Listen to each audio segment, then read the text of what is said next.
मेरी बड़ी बहन आरती की शादी को 1 साल ही हो चुका था। दीदी काफी सुंदर और जीजा जी भी काफी उस थे। शादी के बाद दीदी कम ही हमारे घर आया करती थी, क्योंकि जीजा जी को दीदी के बिना बिल्कुल भी रहा नहीं जाता। दीदी और जीजा जी एक दूसरे से बहुत प्यार करते थे और एक दूसरे के बिना नहीं रह सकते थे। ये बात मुझे उस दिन समझ में आई जब दीदी दिवाली पर हमारे घर आई थी। और दीदी को आए 1 हफ्ता हो चुका था, लेकिन जीजा जी के फोन दिन भर में कई बार आते रहते थे। दीदी अक्सर कहती थी, इतना जल्दी कैसे आऊं, कुछ दिन और रुकने दो। पर आप भी फोन करके ऐसे ऐसे बातें करते हो जिससे मुझे आपकी याद बहुत आने लगती है। उतने में मम्मी आ गई और दीदी ने फोन काट दिया। मम्मी ने दीदी को किचन में बुला दिया, क्योंकि दिवाली की मिठाई चिवड़ा करंजी वगैरह बनानी थी। हम सब ने मिलकर शाम तक आधी चीजें बना ली थी और बाकी की मिठाई अगले दिन बनाने का तय हुआ। शाम ढल चुकी थी और मैं खिड़की से बाहर देख रही थी। तभी मैंने देखा कि जीजा जी बाहर खड़े हैं। मैंने जल्दी से दीदी को आवाज लगाई। दीदी बाहर आते ही बोली, आप तो सच में आ गए। मुझे लगा फोन पर आपने ऐसे ही कहा था। इतने में मम्मी भी आई और बोली, मेहमान आप कब आए, कहीं खबर नहीं। नहीं कुछ नहीं, पहले बोल देते तो आपकी खातिरदारी के लिए पहले से तैयारी कर लेते। जीजा जी बोले, नहीं सासू माँ, काम से सार आया हुआ था, सोचा आप लोगों से मिलते हुए जाऊं।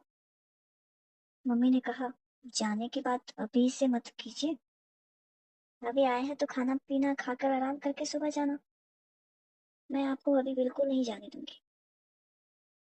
जीजा जी कुछ नहीं बोला और मुझे भी मालूम था कि जीजा जी जाने के लिए नहीं आए हैं। इतने में दीदी पानी लेकर आई और जीजा जी को पानी देते हुए धीरे से फुसफुसाया, मुझे अच्छे से पता है कि आप किस लिए आए। 1 हफ्ता भी नहीं रह पाए मेरे बिना। जीजा जी मुस्कुराकर बोले, तुम हो ही ऐसी। ये सुनकर दीदी शर्माकर मुस्कुराई और वहां से चली गई। थोड़ी देर में खाना बनकर तैयार हो गया और हम सब ने साथ में खाना खाया। बातें करते करते रात बीती। जीजू का बिस्तर बाजू वाले कमरे में लगाया था और सबको अब सोने की तैयारी करनी थी। घर के सारे लोग अपने अपने कमरे में सोने चले गए थे, लेकिन मैं, दीदी और जीजू अब भी सोफे पर बैठे टीवी देख रहे थे। टीवी पर हम आपके हैं कौन मूवी चल रही थी, जो मुझे बहुत पसंद थी और दीदी को भी। थोड़ी देर में जीजू ने उबासी लेते हुए कहा, बाप रे मुझे तो बहुत नींद आ रही है। दीदी ने मन ही मन मुस्कुराते हुए जवाब दिया, तो फिर जाइए ना, बाजू वाले कमरे में आपका बिस्तर लगा दिया है, आराम कर लीजिए, मैं मूवी देखकर बाद में आ जाऊंगी। जीजू का चेहरा देखने लायक था। वो थोड़ा खींचकर कमरे की ओर चले गए। मुझे और दीदी को हंसी आ रही थी, लेकिन हमने कुछ नहीं कहा। हम दोनों मूवी देखने में लगे हुए थे। कुछ देर बाद दीदी ने मुझसे कहा, छोटी मुझे भी अब नींद आ रही है, मैं सोने जा रही हूँ। मैंने तुरंत कहा, दीदी अगर तुम भी चली जाओगी तो मुझे डर लगेगा, तुम्हें पता है ना रात में मुझे अकेले डर लगता है। दीदी थोड़ा टिकी और बोली, ठीक है, थोड़ी देर तक रुक जाती। उसी वक्त जीजू ने कमरे से आवाज लगाई, आरती पानी चाहिए। दीदी ने तुरंत कहा, रुको छोटी, मैं तुम्हारे जीजू को पानी दे के आती हूँ। मैंने कहा, ठीक है, पर जल्दी आना। दीदी किचन से पानी की बोतल लेकर जीजू के कमरे में चली गई। मैंने सोचा अभी आएगी, लेकिन 5 मिनट बीत गए, 10 मिनट बीत गए और पूरे घर में मुझे कोई नजर नहीं आया। डर के मारे मैंने दीदी को आवाज दी, दीदी दीदी। थोड़ी ही देर में मैं दीदी के कमरे से बाहर आई। उनकी साड़ी थोड़ी अस्त व्यस्त थी, बाल बिखरे हुए थे और सांसें तेज चल रही थी। मैंने घबराकर पूछा, दीदी इतनी देर क्यों लगा दी?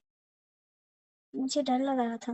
दीदी ने हंसते हुए कहा, अरे वो कुछ नहीं, तुम्हारे जीजू को बहुत प्यास लगी थी, इसलिए पानी देने में थोड़ा समय लग गया।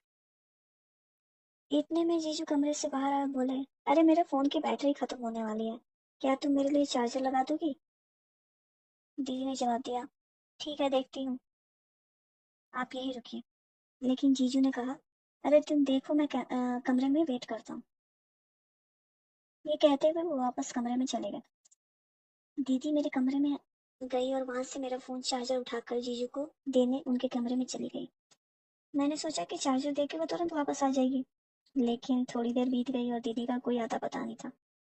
मैंने एक बार फिर से दीदी को आवाज लगाई, लेकिन कोई जवाब नहीं आया। मैं समझ गई कि शायद दीदी चार्जर लगाकर फ़ोन की चार्जिंग में व्यस्त होंगे। थोड़ा डर भी लग रहा था, इसलिए मैंने टीवी बंद किया और अपने कमरे में सोने चली गई। लेकिन मुझे नींद नहीं आ रही थी। बिस्तर पर लेटकर मैंने अपना फ़ोन चलाने लगी। आधे घंटे बाद मेरा फ़ोन भी डेड हो गया।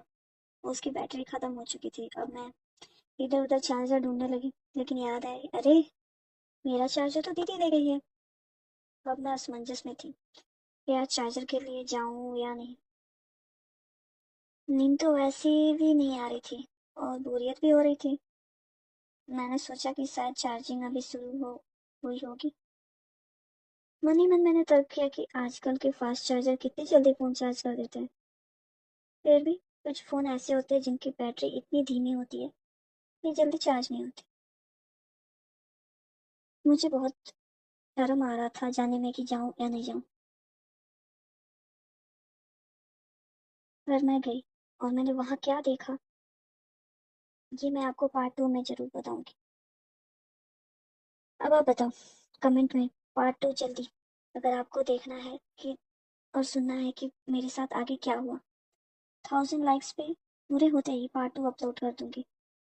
लाइक कर दो, शेयर कर लो और बेल आइकन दबा दो। और हाँ, शेयर भी कर देना। मिलते हैं पार्ट 2 में। तब तक टेक केयर और बाय बाय।